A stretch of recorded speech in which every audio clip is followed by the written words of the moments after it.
तो welcome back to the video. मेरे को पता है कि बहुत ज़्यादा डिले हो गया है वीडियोस के अंदर। आज हम सीखने वाले हैं बैकएंड को और ज़्यादा अच्छे से। और आज हम सीखेंगे कि मोंगोडीबी जो हमने सीखा था लास्ट वीडियो के अंदर, उस मोंगोडीबी को कैसे हम अपने बैकएंड के साथ जोड़ सकते हैं, कैसे अपना डेटा एपीआईज के थ्रू हम वो डेटा जो है बैकएंड के पास पहुंचा सकते हैं, मतलब कि मोंगोडीबी के पास। ठीक है, तो पॉइंट हमारा ये है कि लेट्स सपोज हमने जो लास्ट क्लासेस के अंदर हमने एक प्रोजेक्ट बनाया था जिसको बोलते हैं एक्सप्रेस ट्रैंक करा, तो हमने उस प्रोजेक्ट को बनाया था और उस प्रोजेक्ट के अंदर हमने सिर्फ एपीएस बनाई थी। राइट, अब हम क्या करेंगे, उन एपीएस का जो डेटा है उन डेटा को अब मोंगोडीबी के अंदर स्टोर करेंगे। तो इस प्रोसेस के अंदर आप सीखोगे कि कैसे मोंगोडीबी कनेक्ट किया जाता है, स्कीमा क्या होता है, मॉडल क्या होता है, और एपीआई से जो डेटा है वो कैसे डेटा को ट्रांसफर किया जाता है मोंगोडीबी से। ठीक है, तो ये सारा प्रोसेस हम सीखने वाले हैं। इसी के बीच हम मोंगोज को यूज करेंगे to do all this things. ठीक है, तो मोंगोज भी आप सीखने वाले हो। मैं ये नहीं कह सकता कि आप पूरे ही सीख जाओगे, नहीं। मैंने जैसे बताया कि हमने जैसे जो पूरा सिलेबस डिस्कस करा था पहली वीडियो के अंदर इस बैकएंड सीरीज का, उस सीरीज के अकॉर्डिंग ये अभी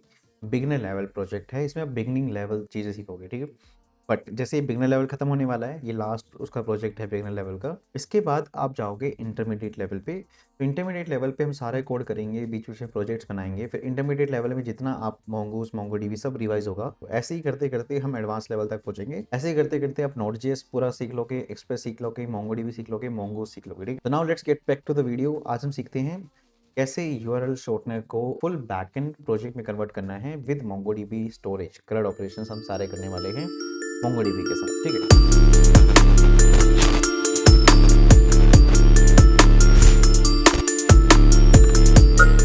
तो जैसे कि आप मेरी स्क्रीन देख पा रहे हैं, तो हमने जो प्रोजेक्ट बनाया था वो एक्सप्रेस जीएस के प्रोजेक्ट यूआरएल शॉर्टनर के अंदर बनाया था। ठीक है, अब हम इसको कॉपी करके ना एक मोंगोडीबी का ही बना लेते हैं, क्योंकि हम ये मोंगोडीबी बेस्ड है। राइट, आप ये बोल सकते हो, एक हम एक वो बनाते हैं प्रोजेक्ट फोल्डर। ठीक है, और उस प्रोजेक्ट फोल्डर के अंदर हमने ये कॉपी कर लिया अपना प्रोजेक्ट, कौन सा project URL shortener with dB. हमने यहाँ पे लिख दिया विद डीबी। डीबी मतलब यहाँ पे मोंगोडीबी की बात हो रही है, ऑब्वियस सी बात है। ठीक है, तो हम इसको डेटाबेस के हम इसको यहाँ पे खोल लेंगे और हमने यहाँ पे इसको ओपन कर लिया। तो यहाँ पे हो क्या रहा है कि एक project URL shortener with dB का एक फ़ोल्डर बना है, और वहाँ पे क्या बनी है, एक db.js बनी हुई है। बट अगर आप देख पा रहे हो तो db.js के अंदर क्या था, अभी के लिए सिर्फ एक एरे था। जो हमने लास्ट प्रोजेक्ट के अंदर जो बनाया था ना, उसके अंदर सिर्फ एक एरे यूज़ हो रहा था।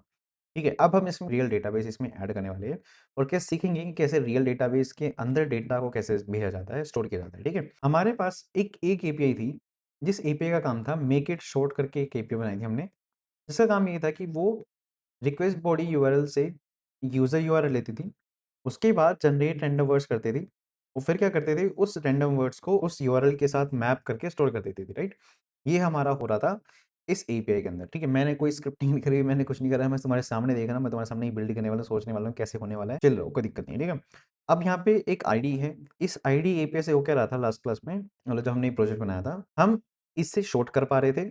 और अगर मुझे उस यूआरएल पे जाना था, मैं जैसे एक सॉर्टेड यूआरएल है, मैं लेट्स सपोज एक बड़ा यूआरएल है मेरे पास। बड़ा यूआरएल क्या हो सकता है, X Y Z A B C D Z तक, लेट्स सपोज एक बहुत ही बड़ा यूआरएल है। मैंने उस यूआरएल को एक रैंडम वर्ड्स के साथ एक लिंक कर दिया, मतलब कि मेरे एक तरफ बहुत ही बड़ा यूआरएल है और दूसरी तरफ एक छोटा यूआरएल है। और वो यूआरएल बना कैसे, छोटा यूआरएल जो है उस यूआरएल के साथ लिंक हो रखा है। तो जब यूज़र उस छोटे यूआरएल पे जाएगा तो मेरा बैकएंड उसे रिडायरेक्ट कर देगा बड़े यूआरएल पे, मतलब कि एक्चुअल यूआरएल पे। ये चीज़ करने के लिए हमने ये एपीआई बनाई थी, /:id वाली एपीआई बनाई थी। इससे हो क्या रहा था कि हमारी आईडी आ गई, मतलब कि यूआरएल आ गया हमारे पास। हमने क्या करा, उस यूआरएल को पहले डेटाबेस में चेक करा कि मतलब यूआरएल्स के अंदर, मतलब अभी हमारा यूआरएल्स क्या है, ये हमारे डेटाबेस की तरह काम कर रहा है, ये एरे। ठीक है, तो हमने एरे के अंदर चेक करा, और हमने चेक करा कि जो रैंडम वर्ड्स हैं उसकी जनरेटेड आईडी के साथ मैच कर रहे हैं, नहीं कर रहे। तो उसके अंदर उसी डेटा के अंदर यूआरएल भी होगा।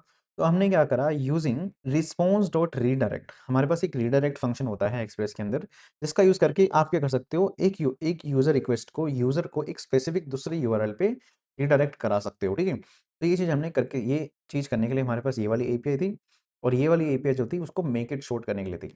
ये सारी एपीआई अभी काम कर रही हैं लोकली, और ये डेटाबेस के नाम पे सिर्फ एक एरे यूज कर रही हैं। ठीक है, अब हम इसमें एक रियल डेटाबेस इंटीग्रेट करते हैं और सीखते हैं कि कैसे वो डेटाबेस यूज़ होगा, काम करेगा। ठीक है, तो पैसों से पहली चीज़, हम अभी के लिए कोई क्लाउड बेस्ड डेटाबेस पे नहीं जा रहे, मतलब कि मोंगोडीबी के अंदर क्या होता है ना, क्लाउड बेस्ड भी होता है, जैसे कि मोंगो एटलस अगर आप सुना होगा। मोंगो एटलस क्या है, क्लाउड बेस्ड डेटाबेस है। तो मोंगोडीबी भी आप यूज़ कर सकते हो, मोंगोडीबी एटलस, ठीक है? वो अभी मैं सिखा नहीं रहा, ना भी मेरे को कराना है क्योंकि वो एक एडवांस्ड वर्ज़न का काम है, ठीक है? अगर आप एक बिगिनर लेवल पे हो तो पहले हम लोकल डेटाबेस को जोड़ेंगे। लोकली जो हमारा मोंगोडीबी चल रहा है, हम उस लोकली मोंगोडीबी को जोड़ेंगे हमारे सर्वर के साथ, ठीक है? तो जोड़ने के लिए हमें करना क्या है? देखो, सबसे पहले हम अपने टर्मिनल पे जाएँगे और टर्मिनल पे जाके हमने यूज़ करा मोंगो एसएच। मोंगो एसएच जैसे ही मैं यूज़ कर लूँगा, ठीक है? मोंगोडीबी शेल को भी हम एडवांस तक सीखने वाले हैं, डोंट वरी, क्योंकि वो हमारा इंटरमीडिएट अभी जब आएगा ना तो वापस से हम मोंगोडीबी के इंटरमीडिएट लेवल पे आएँगे, ठीक है? तो हमने क्या करा था, मोंगो एस लिखने से हमारी मोंगोडीबी कनेक्शन हुआ था और कनेक्शन कहाँ हुआ था? देखो, मोंगोडीबी 127.0.1 हमारा यहाँ पर कनेक्शन हुआ था। तो ये हमारी क्या बनी? ये हमारी डेटाबेस कनेक्शन स्ट्रिंग बनी हमारे सर्वर के लिए। तो हम इसको कॉपी करेंगे और कॉपी करने के बाद हम जाएँगे अपने एक फ़ाइल एक बनाते हैं, db.js फ़ाइल बनाते हैं, ठीक है? db.js इसके अंदर अब की बार कोई यूआरएल या फिर कोई एरे नहीं है। इसके अंदर क्या होगा, डेटाबेस कॉन्फ़िगरेशन हो रही होगी, मतलब कि डेटाबेस के साथ कनेक्शन हो रहा होगा। अब कनेक्शन करने के लिए देखो, अब यहाँ पर चाहिए होती है मोंगोस की। मोंगोस का रोल आता है यहाँ पे देखो। अब हमारे पास सर्वर जो है वो एक्सप्रेस.js पे है। मोंगोडीबी एक डेटाबेस है। अब डेटाबेस एक अलग एंटिटी है, एक्सप्रेस.js एक अलग एंटिटी है। अब वो दोनों अलग एंटिटीज़ जो हैं वो एक-दूसरे से कम्युनिकेट नहीं कर सकते बिकॉज़ वो रिलेटेड नहीं है। वो एक्सप्रेस.js एक सर्वर है, मोंगोडीबी एक डेटाबेस है। तो उनके बीच में जैसे क्या रखा जाता है, मोंगोस को रखा जाता है। मोंगोस डेटाबेस से बात करता है आपके बिहाफ़ में और मोंगोस मोंगोडीबी के बिहाफ़ में मोंगोस सर्वर से बात करता है। तो मोंगोस इज़ समथिंग लाइक बीच का बिचौलिया, जिसका काम ये है कि डेटा जो भी आएगा एक्सप्रेस से, तो मोंगोस के थ्रू होके जाएगा, मोंगोस उसे लेके जाएगा और कोई रिस्पॉन्स आएगा तो वो मोंगोडीबी मोंगोस को देगा, मोंगोस आपको देगा, ठीक है? तो बीच में लगेगा मोंगोस, ठीक है? तो मोंगोस को कैसे इंस्टॉल करना है, सबसे पहले हम क्या करेंगे, npm i मोंगोस करेंगे। मोंगोस एक जावास्क्रिप्ट बेस्ड एक्सप्रेस की एक लाइब्रेरी है। तो हम इसको करेंगे npm i मोंगोस। ये मोंगोस हमारे यहाँ पे इंस्टॉल होना शुरू हो जाएगा, ठीक है? मोंगोस इंस्टॉल हो गया, उसके बाद हम क्या करेंगे, अपने डीबी के अंदर मोंगोस को रिक्वायर करेंगे। देखो, अभी जितना भी डेटाबेस का काम होगा ना, वो सारा मोंगोस के थ्रू होगा। तो const mongoose equals to require mongoose, ठीक है? तो हमने मोंगोस को रिक्वायर कर लिया। अब मोंगोस के अंदर एक फंक्शन होता है मोंगोस डॉट कनेक्ट। हम एक कनेक्ट फंक्शन को यूज़ करेंगे, पर हम यहाँ पे एक ना फंक्शन बना लेंगे पहले। फंक्शन का काम होगा कनेक्ट डीबी, फंक्शन का नाम है कनेक्ट डीबी। तो ये कनेक्ट डीबी चल क्या रहा होगा, मोंगोस डॉट कनेक्ट ये चलाएगा और कनेक्ट के अंदर हमारी कनेक्शन स्ट्रिंग रहेगी। कनेक्शन स्ट्रिंग कहाँ पर है? कनेक्शन स्ट्रिंग मेरी यहाँ पर है। तो हम इसको कॉपी करेंगे और हमने यहाँ पे पेस्ट कर दिया। तो हमारा एक्सप्रेस.js सर्वर जो है वो इस मोंगोडीबी कनेक्शन के साथ जुड़ेगा, मतलब इस स्ट्रिंग के साथ जुड़ेगा, मतलब कि इस मोंगोडीबी डेटाबेस के साथ जुड़ेगा, ठीक है? क्लियर है? जुड़ गया। अब ये चीज़ को हम क्या करेंगे, किसी में स्टोर भी कर सकते हैं, नहीं तो अगर आपने जावास्क्रिप्ट के अंदर प्रोमिसेस पढ़े हैं, ठीक है? तो mongoose डॉट कनेक्ट के अंदर आपने यहाँ पे स्ट्रिंग डाल दी। इसके बाद आप डाल लो 2 फंक्शंस, डॉट देन और डॉट कैच। हमारे पास यहाँ पे 2 फंक्शन आएँगे, डॉट देन और dot catch. Dot then function जो है डिफाइन करता है कि अगर हमारा डेटाबेस कनेक्ट हो गया है, तो उसके बाद क्या करना है। ऐसे ही हमारे पास होता है डॉट कैच। अगर हमारा डेटाबेस कनेक्ट नहीं हुआ है, तो एरर आया होगा, एरर एरर जो आया है वो जाएगा डॉट कैच के अंदर। तो डॉट देन के अंदर रहेगा एक कॉल बैक फंक्शन। ऐसे ही एक डॉट कैच के अंदर क्या रहेगा, एक दूसरा कॉल बैक फंक्शन। तो अगर ये डॉट देन के अंदर जो फंक्शन है वो चल रहा होगा, मतलब डॉट देन के अंदर डॉट देन अगर चल गया तो ये डिफाइन कर रहा है कि हाँ सक्सेसफुली कनेक्ट हो रहा है, ठीक है? तो हम यहाँ पे बोल सकते हैं कि कंसोल लॉग, सिंपली बोलो डीबी कनेक्टेड, सिंपल। अभी मैं बहुत सिंपल रख रहा हूँ, मैं ज़्यादा प्रोडक्शन की चीज़ें घुसाने नहीं वाला, क्योंकि मैं ज़्यादा घुसाऊंगा फिर आपको फिर समझ आना दिक्कत हो जाएगी, ठीक है? तो बहुत बेसिक लेवल पे रख रहे हैं, क्योंकि यही चीज़ एक अच्छे लेवल पे भी की जाती है प्रोडक्शन में और यही चीज़ बहुत बेसिक लेवल पे इस तरीके से की जाती है, जैसे मैं आपको करके दिखा रहा हूँ, डॉट देन डॉट कैच, ठीक है? अब मैं यहाँ पे ट्राई कैच नहीं यूज़ कर रहा, ठीक है? मैं यहाँ पे एरर हैंडलिंग नहीं यूज़ कर रहा, ठीक है? और प्रॉपर यहाँ पे रिस्पॉन्स नहीं दे रहा, मैं यहाँ पे प्रॉपर्ली एरर नहीं भेज रहा, ठीक है? ये सारी चीज़ें जो होती हैं आपको ड्यूरिंग द प्रोग्रेस आप सीखने वाले हो, ठीक है? अभी ये जो मैं यहाँ पे करके दिखा रहा हूँ, ये बहुत बेसिक लेवल पे आप कनेक्शन कर रहे हो, बट हाँ, इसी चीज़ का मल्टीपल वर्जन्स होते हैं, प्रोडक्शन में इतने बेसिक लेवल पे नहीं की जाती। It is just for your learning, ठीक है? मैं आपको बहुत सच्चाई के साथ बता रहा हूँ कि ऐसे कनेक्शन नहीं होता है, बट बेसिक लेवल पे ऐसे ही होता है, एडवांस लेवल पे आपको चीज़ें सीखने को मिलेंगी इसी सीरीज़ के अंदर कैसे करना है, ठीक है? तो डॉट कैच के अंदर हमने एरर डाला और यहाँ पे हम डाल देंगे कंसोल लॉग डीबी कनेक्शन फ़ेल्ड, ठीक है? कनेक्शन फ़ेल्ड, और अगर कोई एरर आ रहा है तो भाई वो एरर कैच किया होगा, वो एरर कैच हुआ है तो वो इसके अंदर चले गया और वो हमने क्या डाल दिया, यहाँ पे एरर को डाल दिया, ठीक है? तो फंक्शन हमारा बन गया कनेक्ट डीबी। तो हमने यहाँ पे फंक्शन बना दिया कनेक्ट डीबी। अब हम क्या करेंगे, इस फंक्शन को यहाँ पर एक्सपोर्ट्स करा देंगे। तो exports dot module equals to connect DB. हमने कनेक्ट डीबी रख दिया, तो हो क्या रहा है यहाँ पे जो फंक्शन है कनेक्ट डीबी, ये एक्सपोर्ट हो चुका है।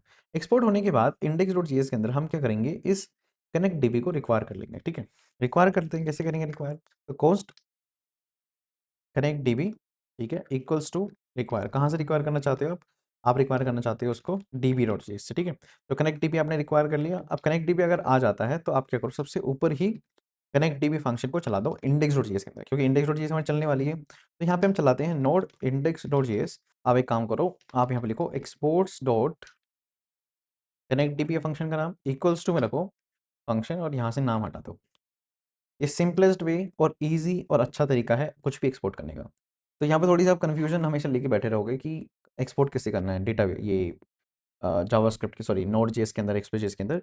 तो बहुत सिंपल है, एक्सपोर्ट्स डॉट नाम लिखना है, और नाम लिखने के बाद फंक्शन चला दो भाई कि कौन सा फंक्शन आपको एक्सपोर्ट करना है। तो ये फंक्शन एक्सपोर्ट होगा with the name of connect dB, ठीक है। तो इंडेक्स डॉट जेएस के अंदर अब कनेक्ट डीबी बिल्कुल सही यहाँ पे रिक्वायर हो रखा है, dot slash dB dot JS से कनेक्ट डीबी आ रखा है। तो कनेक्ट डीबी को हमने यहाँ पे क्या कर दिया, कनेक्ट डीबी को यहाँ पे चला दिया, तो अब चलना चाहिए। Yes, now you can see export में दिक्कत थी, ठीक है। और यहाँ पे आप देख पा रहे हो डीबी कनेक्टेड आ गया, मतलब वो देखो लोकल डेटाबेस है बहुत ज़्यादा, ठीक है। बट यहाँ पे एक छोटी सी आपको हाँ हाँ, ठीक है ठीक है। तो यहाँ पे कनेक्ट डीबी देखा होगा आपने, जैसे ही मैंने इसको चलाया और वैसे ही डीबी कनेक्टेड आ गया। बट इतनी जल्दी होता नहीं है, बट थोड़ा सा टाइम लगता है जब आप क्लाउड डेटाबेस पे काम करते हो। तो अभी के लिए ये लोकल डेटाबेस है, तो लोकली तो फटाफट हो ही जाएगा लोकली, क्योंकि ये सिस्टम पे चल रहा है, तो हो गया, कोई बड़ी दिक्कत नहीं है, ठीक है। तो अब ये डेटाबेस के साथ कनेक्ट हुआ है। अब यहाँ पे अगर आप देख पा रहे हो, तो ये कनेक्शन जो हुआ है ना, ये अभी हुआ है, ये ग्लोबल कनेक्शन हुआ है। ग्लोबली अगर जब कनेक्शन किया जाता है हमारे मोंगोडीबी के साथ, तो ये डिफ़ॉल्ट अभी टेस्ट डेटाबेस पे कनेक्ट हुआ है। बट अगर आप चाहते हो कि स्पेसिफिक किसी डेटाबेस पे कनेक्ट हो, मोंगोडीबी के अंदर ही कनेक्शन हुआ है, पर ये डिफ़ॉल्ट टेस्ट पे कनेक्ट हुआ है। बट अगर आप चाहते हो कि स्पेसिफिक किसी अलग मोंगोडीबी किसी और डेटाबेस के अंदर जाके कनेक्ट हो, तो उसके लिए आपको लास्ट में स्लैश लिख के डेटाबेस का नाम लिखना पड़ेगा, जैसे कि यूआरएल शॉर्टनर ऐप, ठीक है। मैंने लिखा है यहाँ पे यूआरएल शॉर्टनर ऐप। तो इससे क्या होगा, जब स्पेसिफिकली ये डेटाबेस क्रिएट करेगा और उसी से ही जाके बार-बार कनेक्ट होगा, ठीक है? तो it is something like this, ठीक है? तो आपको क्या करना है, स्लैश लगा के डेटाबेस का नाम लिखना है। अगर नहीं लिखोगे तो बाय डिफ़ॉल्ट ये टेस्ट के साथ कनेक्ट होगा, तो सारा डेटा टेस्ट के अंदर जाएगा, ठीक है? अगर हम नाम लिख दोगे तो स्पेसिफिकली एक नया डेटाबेस क्रिएट होगा ऑटोमैटिकली, और ये उसके साथ जाके डेटा को शेयर करना शुरू कर देगा, ठीक है? तो एक बार चेक कर लेते हैं, हमारा डेटा हमारे यहाँ पे चेंजेस हुए हैं, स्टार्ट करा हमने, डेटाबेस कनेक्ट हो गया, तो हमारा स्पेसिफिकली इसके साथ कनेक्ट हुआ है, डेटाबेस यहाँ पे कनेक्ट हो रहा है, ठीक है? अब हमें करना क्या है, सबसे पहले देखो, अब हमारे पास मेक इट शॉर्ट के अंदर हो क्या रहा है कि हमारे पास एक आईडी जनरेट हो रही है, राइट? कि हमारे पास हर एक उसकी एक आईडी है कि भाई कितने शॉर्टनर्स हो चुके हैं। जैसे कि एक शॉर्टनर हुआ तो उस एक शॉर्टनर की एक आईडी है, ठीक है? हम यहाँ पे पहले ना डेटा का स्ट्रक्चर हमें समझना पड़ेगा, फिर जाके आप ये जो चीज़ है वो समझ पाओगे, ठीक है? तो उसके लिए मैं यहाँ पे क्या करता हूँ, एक खोलते हैं, तो मैंने यहाँ पे व्हाइट बोर्ड खोला। हमने यहाँ पे सीखना है अभी कि डेटा स्ट्रक्चर क्या है, बेसिकली हमारा डेटा स्ट्रक्चर क्या है हमारे डेटाबेस का, ठीक है? तो डेटा स्ट्रक्चर समझने के लिए पहले हमें डेटाबेस को अंडरस्टैंड, बेसिकली हमारा डेटा कैसे स्टोर हो रहा है, ठीक है? तो जब एक यूआरएल शॉर्टनर होता है, मतलब एक यूआरएल शॉर्टनर किया जाता है, तो वहाँ पे जो कॉल होती है एपीआई, वो होती है मेक इट शॉर्ट वाली एपीआई कॉल की जाती है। मेक इट शॉर्ट करता क्या है, एक यूआरएल लेता है, एक लॉन्ग यूआरएल लेता है, ठीक है? लॉन्ग यूआरएल उसने ले लिया, उस एपीआई ने क्या करना है, एक रैंडम वर्ड जनरेट करने हैं। उसने एक लॉन्ग यूआरएल लेने के बाद, रैंडम वर्ड जनरेट करने के बाद, अब एक रैंडम वर्ड के साथ, तो रैंडम वर्ड जनरेट होने के बाद एक रैंडम वर्ड बनेगा, ठीक है? हम उस रैंडम वर्ड को किसके साथ लिंक कर देंगे, इस यूआरएल के साथ। तो मतलब कि जो डेटा का स्ट्रक्चर होगा वो उसके अंदर एक तो आईडी होगी, कि भाई जो सारा काम हुआ है उसकी एक आईडी है, मतलब कि एक यूआरएल शॉर्टनर का पूरा जो डेटा है उसकी आईडी, ठीक है? ये आईडी अब ऑटो जनरेट होगी सबसे पहली चीज़, क्योंकि हम यहाँ पे क्या कर रहे हैं, डीबी के साथ काम कर रहे हैं, तो हमारा डेटाबेस इसको ऑटोमेटिक जनरेट करेगा। इस सारे काम की एक आईडी बनेगी, मतलब जब एक बार मेक इट छोड़ के जाएगा, उसमें डेटा तैयार होगा, तो उस डेटा की आईडी जो है ऑटोमेटिक क्रिएट होगी, तो आपको क्रिएट करने की ज़रूरत है नहीं है, ठीक है? सेकंड चीज़ क्या है, जब हम आईडी क्रिएट कर लेंगे, उसके बाद यहाँ पे रैंडम वर्ड्स जुड़ रहे हैं और लॉन्ग यूआरएल के साथ जुड़ रहे हैं। तो यहाँ पे क्या होगा, रैंडम वर्ड भी स्टोर होगा और लॉन्ग यूआरएल स्टोर कर दिया जाएगा, ठीक है? क्लियर है? तो यहाँ पे क्या होगा, डेटाबेस के अंदर आईडी ऑटोमेटिक जनरेट हो जाएगी, सेकंडली रैंडम वर्ड जनरेट हो जाएगा और लॉन्ग यूआरएल। रैंडम वर्ड जो जनरेट हुआ था वो स्टोर कर दिया जाएगा उसी यूआरएल के साथ। तो ये एक डेटा बनेगा जो एक डॉक्यूमेंट माना जाएगा, ठीक है? ये एक डॉक्यूमेंट जो है स्टोर किया जाएगा हमारे डेटाबेस के अंदर, ठीक है? अब ये डॉक्यूमेंट कैसा दिखेगा, देखो अंडरस्कोर आईडी आपको तो पता ही है कि ऑटो जनरेट होती है, तो छोड़ ही दो। हम यहाँ पे क्या करेंगे, एक रैंडम वर्ड्स बनाएंगे। ये हमारा एक स्ट्रिंग में ही होगा, स्ट्रिंग में रैंडम वर्ड जनरेट हो रहे हैं। और एक बनाएंगे लॉन्ग यूआरएल, ये भी हमारे स्ट्रिंग में ही जनरेट हो रहे हैं। तो कोलन कोलन स्ट्रिंग लिखेंगे, तो ये हमारे स्ट्रिंग टाइप में रहेंगे और रैंडम वर्ड में एक वैल्यू होगी, लॉन्ग यूआरएल में एक वैल्यू होगी, और ये एक डॉक्यूमेंट होगा। ऐसे ही जितनी बार शॉर्टनिंग होगी उतनी बार क्या बनेंगे, डॉक्यूमेंट बनेंगे। ठीक है। अभी यहाँ पे ना एक चीज़ जो मिसिंग है वो है यूज़र। अभी हमारी जो एपीआई है ना, अभी हमारी जितनी भी एपीआई है, मतलब हमारी जो मेक इट शॉर्ट एपीआई है, इसको यूज़र से फ़र्क नहीं पड़ता क्योंकि यहाँ पे यूज़र नाम की कोई चीज़ हो नहीं रही है एज़ सच। ठीक है। यूज़र से एज़ सच कोई फ़र्क पड़ नहीं रहा, तो इसलिए कोई यूज़र से कोई लेना देना नहीं है। पर पॉइंट यहाँ पर ये है कि हमारी एपीआई का सीधा काम ये है कि मेक इट शॉर्ट है, वो आईडी जनरेट करेगा, रैंडम वर्ड जनरेट करेगा, लॉन्ग यूआरएल के साथ उसको जोड़ कर देगा। तो डेटाबेस के अंदर स्टोर हुआ है एक डॉक्यूमेंट जिसके अंदर random word plus long URL दोनों चीज़ें। तो हम क्या करेंगे, लॉन्ग यूआरएल प्रोवाइड, ये रैंडम वर्ड प्रोवाइड कर देंगे अपने डेटा, अपने बैकएंड के यूआरएल का। मतलब कि हमारा जो बैकएंड है वो चल रहा है लेट्स सपोज लोकल होस्ट 4000 पे। ठीक है, लोकल होस्ट 4000 पे चल रहा है हमारा ये डेटाबेस। ठीक है, सॉरी हमारा सर्वर हमारा लोकल 4000 पे चल रहा है। यूज़र ने हमें यूआरएल प्रोवाइड करा किसी और सर्वर का, कहीं और से हमने शॉर्ट ये प्रोवाइड करा। ठीक है, तो हमने उसके रिगार्डिंग रैंडम वर्ड जनरेट करके वापस दिया। अब रैंडम वर्ड के साथ कैसे कैसे वापस देना है, लोकल होस्ट 4000 स्लैश जो भी रैंडम वर्ड थे हमें वो एक यूआरएल बना के, लोकल 4000 रैंडम वर्ड बना के हमें वापस देने हैं। तो उसके पास एक यूआरएल होगा, पहले तो बहुत बड़ा यूआरएल था, उस यूआरएल की जगह पे उसको क्या मिल गया, यही वाला यूआरएल मिल चुका है। तो बेसिकली जब वो इस यूआरएल को कॉल करेगा, इज समथिंग लाइक इसने जो कॉल करी है हमारी दूसरी एपीआई पे कॉल कर दी, जिसके अंदर हमें क्या चाहिए होती है, आईडी चाहिए होती है। तो हमें तो हमने तो उसको क्या करा है, ये यूआरएल प्रोवाइड करा है।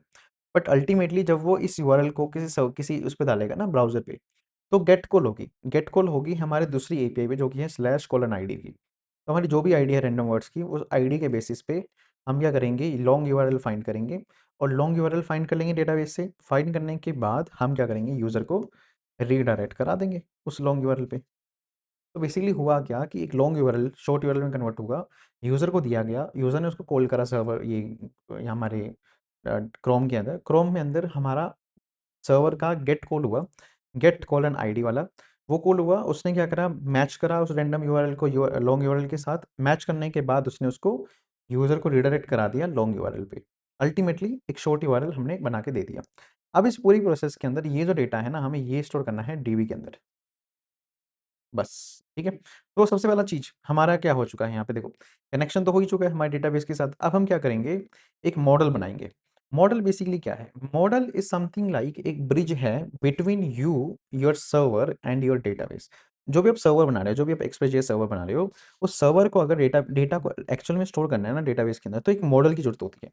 मॉडल एक रोड की तरह काम करती है, इज समथिंग लाइक एक फ्रंट एंड और बैक एंड के बीच में क्या चाहिए होता है, एपीआई चाहिए होती है। वैसे ही आप एपीआई बना रहे हो, ऐसे ही मोंगोडीबी के अंदर और हमारे एक्सप्रेस सर्वर के अंदर एक चीज़ होती है मॉडल। ये बेसिकली मॉडल एक कॉमन वर्ड है, ऐसा नहीं कि सिर्फ एक्सप्रेस और मोंगोडीबी की बात हो रही है।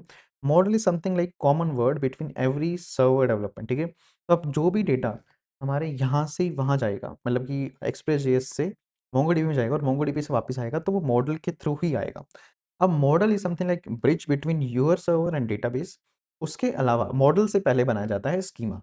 स्कीमा इज अ स्ट्रक्चर, मतलब कि आपका जो डेटा है उस डेटा का कुछ स्ट्रक्चर भी तो होना चाहिए ना, मतलब कि आप क्या क्या डेटा स्टोर करने वाले हो। अब एज सच तो हमारे जो मोंगोडीबी है वो एक नो सीक्वल डेटाबेस है, right. No SQL in the sense no structural database. MongoDB तो नो स्ट्रक्चर्ड ही है, बट हम इतनी ज़्यादा नो स्ट्रक्चर पे काम नहीं कर सकते। हमें एक स्ट्रक्चर बना सकते हैं ताकि हमारा जो भी डेटा है वो उस स्ट्रक्चर को फॉलो करते हुए डेटाबेस के अंदर जाए और उसी स्ट्रक्चर को फॉलो करते हुए डेटाबेस से आए। इससे क्या होता है ना, हमारी थोड़ी ना मैनेजमेंट बनी रहती है हमारे एक्सपेरियंस के अंदर। ठीक है, एज सच तो वो नो सीक्वल ही है, तभी नो सीक्वल ही रहेगा, बट हम यूजिंग मोंगूस, हम स्पेसिफिकली हमने अपने डेटाबेस को एक स्ट्रक्चरल डेटाबेस के अंदर कन्वर्ट कर सकते हैं यूजिंग एक्सप्रेस मोंगूस। ठीक है, करके दिखाता हूँ मैं। तो अभी के लिए जो सारा कोड होगा, सारा जो भांग जो भी होगा यहाँ पे, वो सारा कुछ यहीं किया जाएगा। तो यहीं पे आपको दिखेगा कैसे कर रहे हैं। तो सबसे पहले हम क्या करते हैं, एक स्कीम बनाते हैं। ठीक है, तो स्कीमा बनाएंगे। आगे जाके जब हम इंटरमीडिएट और एडवांस पे जाएंगे तब आपको फोल्डर स्ट्रक्चर बनता हुआ भी दिखेगा। ठीक है, तो यहाँ पे हमने क्या करा, एक स्कीमा बनाया। स्कीमा पहले कि हम एक स्ट्रक्चर बना रहे हैं हम अपने डेटा का, तो हमने एक स्कीमा बनाने के लिए एक वेरिएबल बनाया, const URLs, let's suppose URL, URL schema equals to mongoose dot schema function use करेंगे हम। और using mongoose dot schema function you can create a schema. How to create a schema? Schema के अंदर एक object डालो और ID मैंने बताया ना, आईडी ऑटोमेटिक जनरेट होगी। उसके अलावा आपको क्या क्या चाहिए? उसके अलावा आपको चाहिए रैंडम वर्ड्स। ठीक है, रैंडम वर्ड्स में क्या चाहिए? देखो ऑटोमेटिकली रैंडम वर्ड्स की जो टाइप होगी वो क्या होगा, मतलब जो रैंडम वर्ड्स आप एक की होगी हमारे डेटाबेस के अंदर, उसका टाइप क्या होगा? वो एक स्ट्रिंग डेटा टाइप होगा। और उसके बाद रैंडम वर्ड्स टाइप स्ट्रिंग होगा। और दूसरी चीज़ क्या होगा? Required to.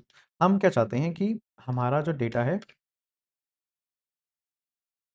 वो रिक्वायर्ड है, मतलब कि रैंडम वर्ड्स होने ही चाहिए। ठीक है, हम उसको रैंडम वर्ड्स के हम आगे बढ़ ही नहीं सकते, समथिंग लाइक दैट। ठीक है, तो रैंडम वर्ड्स के बाद हो गया लॉन्ग यूआरएल। हमारा जो लॉन्ग यूआरएल है वो भी क्या होगा? टाइप स्ट्रिंग में ही होगा।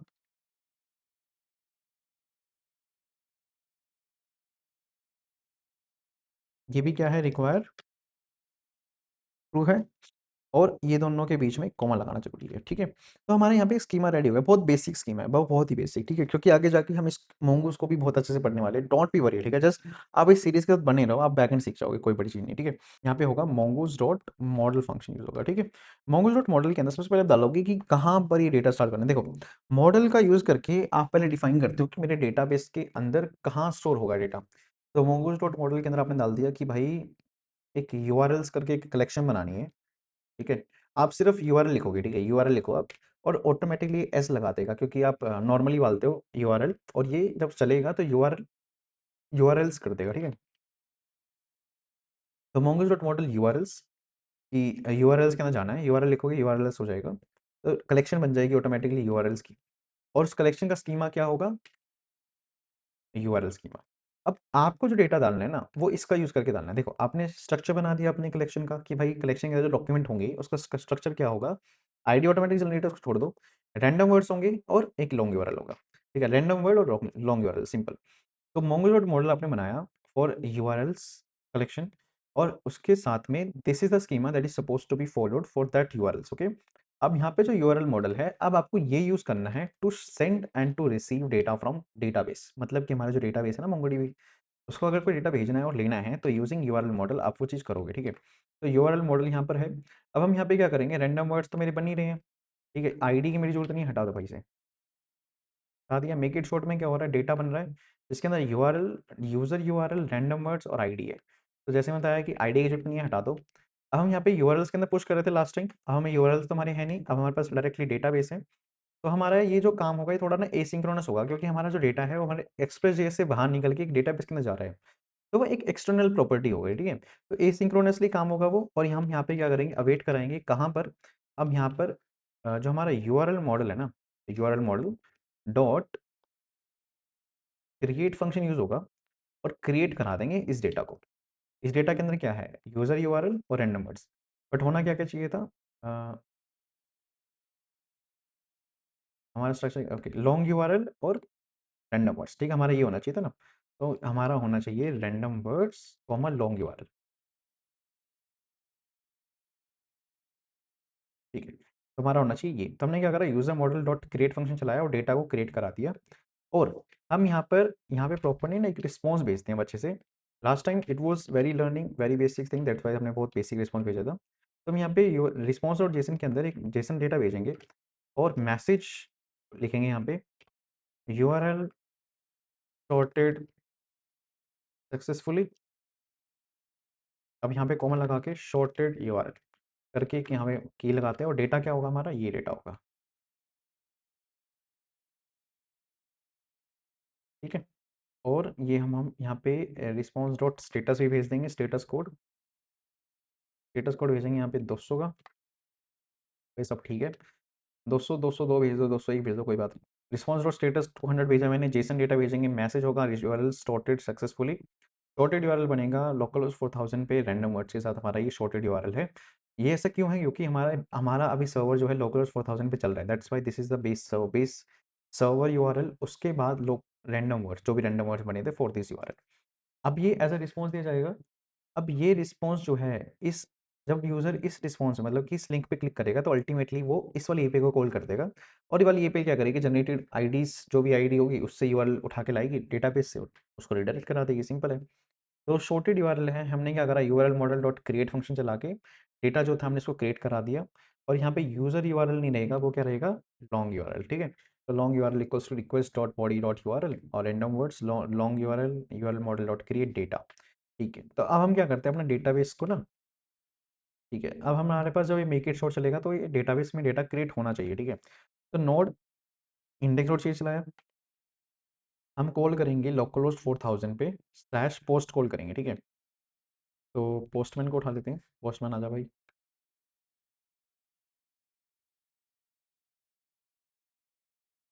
अब यहाँ पे हम क्या करेंगे, एक सिंपली एक H T T P call करते हैं, ठीक है। और H T T P call यहाँ पर हम जाके करते हैं H T T P slash slash local host 4000 port पे हो रही थी ना, 4000 पोर्ट पे स्लैश मेक इट शॉर्ट हमारी एपीआई थी, ठीक है। और मेक इट शॉर्ट पे हमारा पोस्ट कॉल हो रही थी, पोस्ट कॉल के अंदर जो बॉडी है, ठीक है, बॉडी के अंदर हमारे पास क्या क्या चाहिए था, सिंपली एक हम क्या मांग रहे थे, देखो बॉडी से मांग रहे हैं हम सिर्फ एक यूआरएल, ठीक है। तो यूआरएल हमने भेज दिया, लेट सपोज एक यूआरएल उठा लो, कोई लॉन्ग यूआरएल, ठीक है। तो हमें एक छोटा यूआरएल मिलना चाहिए कोई, तो कोई लॉन्ग यूआरएल, हम कोई भी एक इमेज उठा लेते हैं, उसका कोई लॉन्ग यूआरएल ही होता है मोस्टली। जैसे कोई अनस्प्लैश पे कोई इमेज मिल जाएगी, तो हमने एक इमेज का कॉपी इमेज एड्रेस कर दिया, या फिर कॉपी लिंक कर लो, चलो कॉपी लिंक करा, हमारे यहाँ पे जाना चाहिए। तो यूआरएल हमारा हो गया, ये देखो थोड़ा लंबा यूआरएल है, ठीक है। अब जब हम इसे सेंड करेंगे तो ये छोटा यूआरएल देगा, तो सेंड करा, देखो यूआरएल शॉर्टेड सक्सेसफुली, और हमें ये यूआरएल मिला है रैंडमली क्रिएट होने के बाद। तो हम क्या करेंगे यहाँ पे, देखो हमारा शॉर्टेड यूआरएल हो गया, ठीक है। और हम अब डेटाबेस में चेक करते हैं भाई कि डेटाबेस के अंदर गया नहीं गया। देखो टर्मिनल है, टर्मिनल में पहले हम चलाएंगे शो डीबीज और चेक करते हैं कि भाई डेटाबेस कौन कौन से हैं। देखो डेटाबेस हमारे बना नहीं ना वो डेटाबेस, एक बार फिर से कनेक्ट कराते हैं मोंगो एसएच, ठीक है। मोंगो एसएच फिर से कनेक्ट करा शो डीबीज, और अच्छा यहाँ पे दिखा नहीं रहा ना वो हमारा जो डेटाबेस बनना चाहिए था, वो बनना चाहिए था, ओके। देखो कुछ ना अपडेट्स होते रहते हैं, ऐसा हो सकता है कि कुछ अपडेट हुआ हो और ये चीज़ किसी और तरीके से हो रही है अभी के लिए, ठीक है। देखते हैं यूआरएल शॉर्टनर ऐप, अगर कहीं भी स्टोर नहीं हुआ तो ये लो टेस्ट पे होना चाहिए, टेस्ट डेटाबेस पे, ठीक है। तो टेस्ट पे तो है ही, तो हम यहाँ पे क्या करते हैं, शो कलेक्शंस करते हैं। और यहाँ देखो शो कलेक्शंस के अंदर क्या हुआ, यूआरएल्स बन गया ना एक, तो मैंने जैसे बताया कि अगर कहीं नहीं हुआ तो टेस्ट के अंदर जाता है, मतलब जैसे इससे कनेक्ट नहीं हो पाया लेट्स सपोज, या फिर बना नहीं, तो बाय डिफ़ॉल्ट ये टेस्ट पे रहेगा। टेस्ट में आपको दिख रहा होगा यूआरएल्स नाम का एक डेटा, एक वो बन गया कलेक्शन। तो हम यहाँ पे क्या करते हैं, यूआरएल्स पे मतलब यहाँ पे dB dot URLs dot find function लगा के चेक करते हैं कि डेटा कितना पड़ा है। ये देखो आ गया ना, जो हमने डेटा भी बनाया था, रैंडम वर्ड्स हमारे ये थे, और लॉन्ग यूआरएल जो था हमारा, ये देखो आ गया। अब हम रैंडम वर्ड्स जो है हमारे रिस्पॉन्स में आए होंगे, देखो रिस्पॉन्स जो बना था हमारा, क्या बना था, 4000 पे रैंडम वर्ड्स, ये देखो ये रैंडम वर्ड है ना, जो रैंडम वर्ड के साथ लॉन्ग यूआरएल को जोड़ दिया गया है। That's the main point. ये होता है एक डेटाबेस के साथ कैसे आप क्रिएट करते हो डेटाबेस के अंदर CRUD ऑपरेशंस। अब हम यहाँ पे एक छोटी-सी जो दिक्कत यहाँ पे कर रहे हैं, ऐसा भी तो हो सकता है कि एक ऐसे पॉइंट पे जो रैंडम वर्ड्स हैं वो रीजनरेट हो जाए और 2 यूआरएल के सेम रैंडम वर्ड्स हो जाए, राइट? ऐसा हो सकता है। तो हम यहाँ पे क्या करेंगे, सबसे पहले हम जो भी रैंडम वर्ड जनरेट होगा, जो भी होगा, हम उसको एक लूप के अंदर डाल देते हैं। जब तक रैंडम वर्ड जनरेट हमारा वो नहीं हो जाता, जो हमें एक यूनिक रैंडम वर्ड है, जब तक वो रैंडम वर्ड यूनिक नहीं है, तब तक हमारा डेटाबेस हमारा डेटा स्टोर नहीं होगा।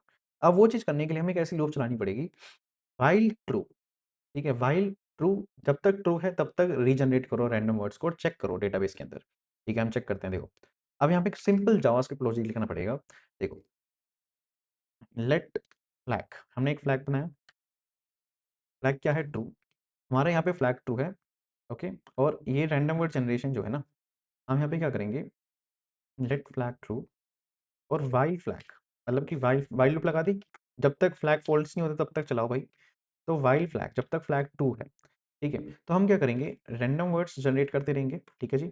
रैंडम वर्ड जनरेट करेंगे और हमारे जो डेटाबेस है, डेटाबेस क्या था, हमारा यूआरएल मॉडल था, राइट। यूआरएल मॉडल से ही हम डेटा को डालेंगे डेटाबेस के अंदर और डेटा को निकालेंगे। हमारा जो डेटाबेस था उस डेटाबेस के अंदर यूआरएल्स कलेक्शन के अंदर जा रही थी, और यूआरएल्स कलेक्शन के अंदर यहाँ पे जो यूआरएल मॉडल है उसी के थ्रू डेटा जाएगा और उसी के थ्रू डेटा आएगा। तो यूआरएल मॉडल डॉट हम यहाँ पे क्या करेंगे, फाइंड फंक्शन लगाएँगे और फाइंड करेंगे यूजिंग रैंडम वर्ड्स, सॉरी आपको सिंपली लिखना है रैंडम वर्ड्स। तो यूआरएल मॉडल डॉट फाइंड आपने रैंडम वर्ड्स करा। अगर हमारे पास ये फाइंड हो जाता है, अगर फाइंड है, तो हम फ्लैग को ट्रू ही रखेंगे, सिंपल सी बात है।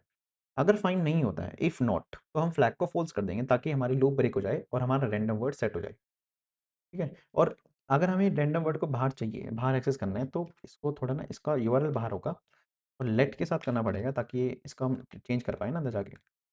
तो ऐसा कुछ करना पड़ेगा, क्योंकि हमारा रैंडम वर्ड अंदर सेट हो जाएगा ना लूप से, ठीक है? तो व्हाइल फ्लैग हमारा रैंडम वर्ड्स है, equal to generate random words. हम यूआरएल्स मॉडल डॉट फाइंड करेंगे रैंडम वर्ड्स के बेसिस पे, और एसिंक्रोनस है तो अवेट करा लेंगे एक बारी के लिए ताकि हमारे फाइंड हो जाए। फाइंड करने के बाद इज़ देयर, हमने एक अरे एक बनाया, is there word something like this, हमने एक वेरिएबल बनाया और हम क्या करते हैं, इफ इज़ देयर मतलब कि अगर वो है, हम बोलेंगे यहाँ पे इफ नॉट इज़ देयर मतलब कि अगर वो नहीं है, मतलब ये फ़ॉल्स आ रहा है, इफ नॉट इज़ देयर, तो हम क्या करेंगे, मतलब कि एज़ सच रैंडम वर्ड नहीं है, तो हम यहाँ पे फ्लैग को क्या कर देंगे, फ़ॉल्स कर देंगे, सिंपल। फ्लैग को हमने फ़ॉल्स कर दिया, तो हमारी लूप रुक जाएगी और रैंडम वर्ड जो भी हमारा था, वो रैंडम वर्ड हमारा सेट हो जाएगा। ठीक है, रैंडम वर्ड सेट हो गया, तो रैंडम वर्ड हमें ऐसा वर्ड मिला है जो यूनिक है बेसिकली, और जब तक हमें मिलेगा नहीं, तब तक ये जनरेट होता रहेगा और तब तक ये बार-बार चेक होता रहेगा, और जैसे ही मिल जाएगा फ्लैग फ़ॉल्स हो जाएगा और लूप रुक जाएगी, रैंडम वर्ड आ गया हमारे पास। बस हमें इतना सा काम करना था और I think everything is fine, we can now restart DB connected. तो ये बहुत रेयर केस में होगा कि ऐसा हो रहा है, ठीक है? मेक इट शॉर्ट करते हैं, सेंड करते हैं। ये देखो बोल यहाँ पर आ रही है, parameters to find must be an object, okay. Must find के अंदर क्या होता है ना, कर्ली ब्रेसेस में डालना पड़ेगा आपको। ठीक है, ठीक है। तो फाइंड के अंदर आपको कर्ली ब्रेस के अंदर डालना पड़ेगा। इतना याद है ना, देखो किसी को नहीं आता, मैं आपको बहुत सिंपल बता, मैंने कोई कट नहीं मारा ना कुछ, इतना याद किसी को नहीं रहता, ठीक है? सुबह शाम हो जाती है, ठीक है, चलाते हैं, देखते हैं कोई एरर आ रहा है। ओके, यहाँ पे अब एरर ये है कि कोई रिस्पॉन्स नहीं मिल रहा है, पॉइंट ये है। ओके, फाइंड है, फाइंड वन करना पड़ेगा मेरे भाई, find one, find one function. देखते हैं, एक मिनट, मैं अब यहाँ पे ना क्रॉस चेकिंग करता रहूँगा जब तक मुझे आंसर ना, क्या करेगा। हाँ, ठीक है। दिक्कत ये थी कि हमने यहाँ पे फाइंड फंक्शन यूज़ करा था और मैंने यहाँ पे अब यूज़ करा है फाइंड वन। देखो, फाइंड फंक्शन बहुत सारे डेटा को फाइंड करने के लिए यूज़ किया जाता है, और फाइंड वन स्पेसिफिकली एक डॉक्यूमेंट जो पहले मिला है उसके लिए यूज़ होता है। तो फाइंड जब आपने चलाया तो बेसिकली आपको एक एरे तो मिला होगा, मतलब ब्लैंक एरे मिला तो होगा, अगर नहीं भी है बट फिर भी एक blank array as a response आया होगा फॉर दिस वन, फाइंड में, क्योंकि find more than one document को फाइंड करने के लिए यूज़ किया जाता है। और फाइंड वन स्पेसिफिकली एक फर्स्ट मैचिंग डॉक्यूमेंट को ही फाइंड करता है, और एक और आउटपुट जो होता है इसका, वो एक डॉक्यूमेंट का आउटपुट ही होता है, मतलब कि ऑब्जेक्ट आउटपुट होता है, इसका कोई एरे आउटपुट नहीं होता। तो हमने यहाँ पे लॉजिक क्या लगाया, इफ नॉट इज देयर, मतलब कि अगर वो ऑब्जेक्ट नहीं है या फिर ये ब्लैंक है, तो हमने उसके लिए लगाया था, तो उसके लिए ये फ्लैग फॉल्स हो गया, क्योंकि इसमें अगर देखेंगे फाइंड के अंदर तो ब्लैंक एरे तो आ ही रहा है, तो ब्लैंक एरे के लिए ये लॉजिक चलेगा नहीं, तो फ्लैग ट्रू ही रहेगा और वो ये चीज़ घुमाता रहेगा, घुमाता रहेगा, घुमाता रहेगा, और ये एक इन्फिनिट लूप के अंदर कन्वर्ट हो गई थी। अब हमने ये चीज़ ठीक कर दी है, फाइंड वन का यूज़ कर लिया, ठीक है? अब हमारे पास देखोगे तो हमने जब एपीआई कॉल करी तो हमारे पास यूआरएल शॉर्टेड सक्सेसफुली, यहाँ पे यूआरएल शॉर्ट होके आ चुका है, ठीक है? क्लियर है बात? अब हम यहाँ पे ना देखो, एडवांसमेंट्स तो आप और भी कर सकते हो, जैसे कि सेम यूआरएल मैंने वापस भेज दी, उसने दोबारा से उसका यूआरएल उसका जनरेट कर दिया, राइट? तो ये भी चीज़ आप कर सकते हो कि क्या जो यूआरएल आया है, क्या वो पहले से अवेलेबल है हमारे सिस्टम के अंदर? अगर तो है, तो वापस से जनरेट करने की ज़रूरत नहीं है, आप उसी यूआरएल का शॉर्ट यूआरएल उठाओ और भेज दो। ये भी कर सकते हो आप। तो ये छोटे-छोटे लॉजिक्स हैं जो आप बनाओ, खुद बनाओ आप, ठीक है? मैंने आपको बता दिया कैसे करना है। रिस्पॉन्स डॉट फाइंड और वो सब मैंने आपको बता ही दिया है, तो it's all okay for you now, right? अब यहाँ पे देखो, गेट फंक्शन हम चलाते हैं स्लैश कॉलन आईडी पे।